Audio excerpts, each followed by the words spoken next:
chesscoach.net.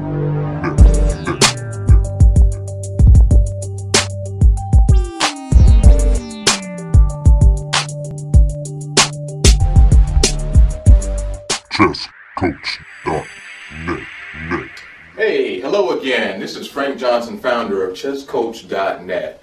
Today we're going to go over the chess beginnings, how to take notation, what the significance of the squares are, the four center squares, how to end the game, and how to draw the game.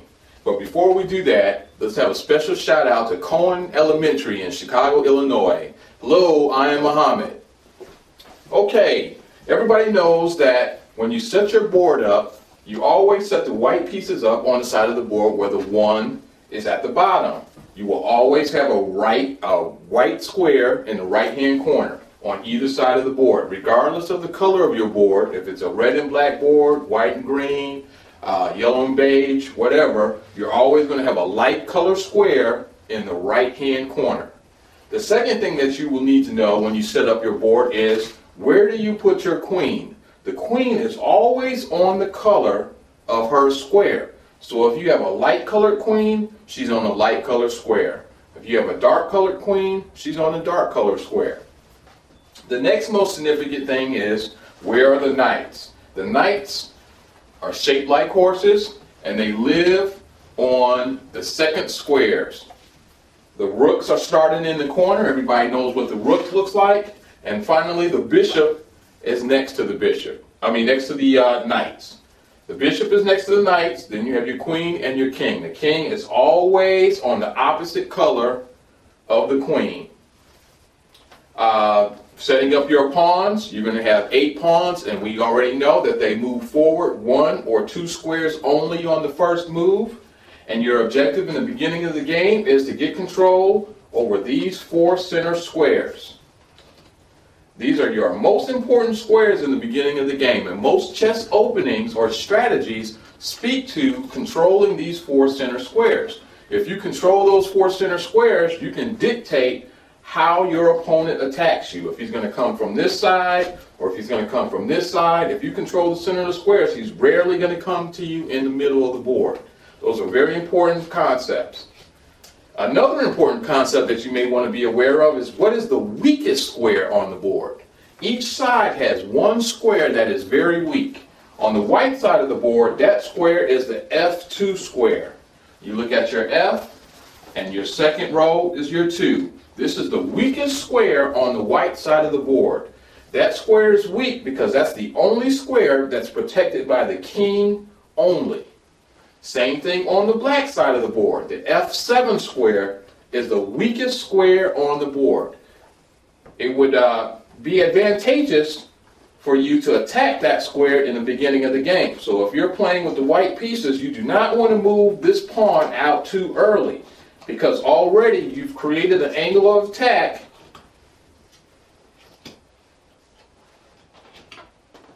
for the black side of the board. This is a very dangerous diagonal. You do not want to get your king attacked on that diagonal. White has just played his pawn out 2 squares. If black responds something like this, and then white continues with a move like that, not concentrating on the 4 center squares, but instead creating weaknesses by his king, this game is over. In 2 moves. Checkmate. The queen is checking the king, and the king cannot block, he cannot run, and he cannot capture the queen. Some people call this the scholar's mate, other people call it the fool's mate. That's one quick way to end the game in 2 moves. Be aware. Other ideas.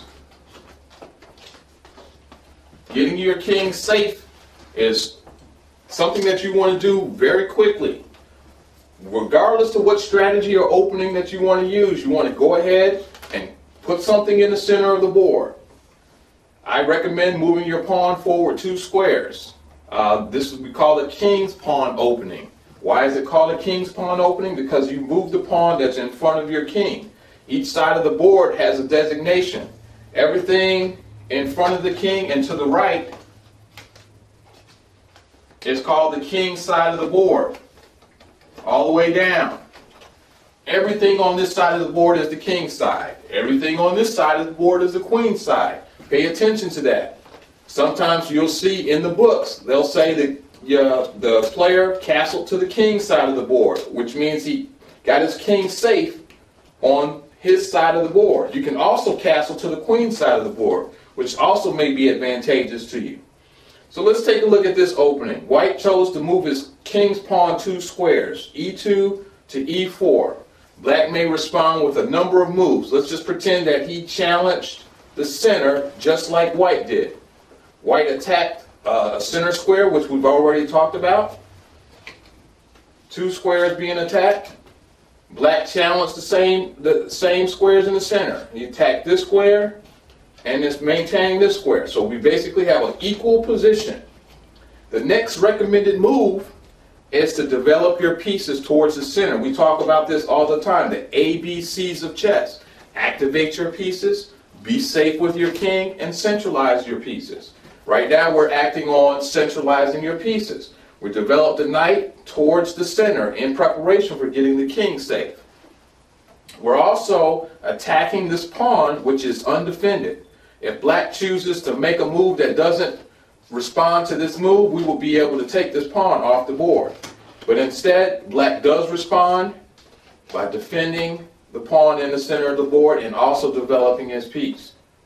White can challenge that defense by developing his bishop to the b5 square and attacking the knight.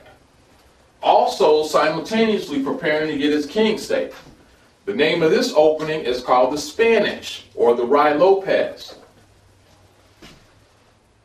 Black should continue by developing, attacking the center, and preparing to get his king safe. Now there's a lot of tricks in this position right here. But we're going to remember that we're always going to get our king safe before we start taking any pieces, because you do not want to get in a situation where your attack falters because you have left yourself stuck in the center of the board. So before we start thinking about taking any pieces off the board, we're going to castle. Castle is done by moving the king 2 squares and then bringing the rook to the other side. For those who might not know, if you are in check, you cannot castle. If you have moved the rook that you're trying to castle towards, you cannot castle. You cannot castle through check. If this bishop was a dark squared bishop, you cannot castle through check. If there was a black piece here, you cannot capture this piece and castle. So there's a lot of different rules about castling. That's why it's important to castle early. If you castle early, a lot of those rules won't even matter because you've already done what you're supposed to do. Now, in this position, it's black's move, and black has some serious concerns. White has got his king safe, he's got activity in the center, and he's prepared to take some pieces. And black's king is still stuck in the center of the board. We need to really respond to that. So the book might suggest one of 2 moves: developing the bishop to e7 or developing the bishop to c5. Those are 2 very popular moves in preparation for getting the king safe and getting ready to challenge the center. ChessCoach.net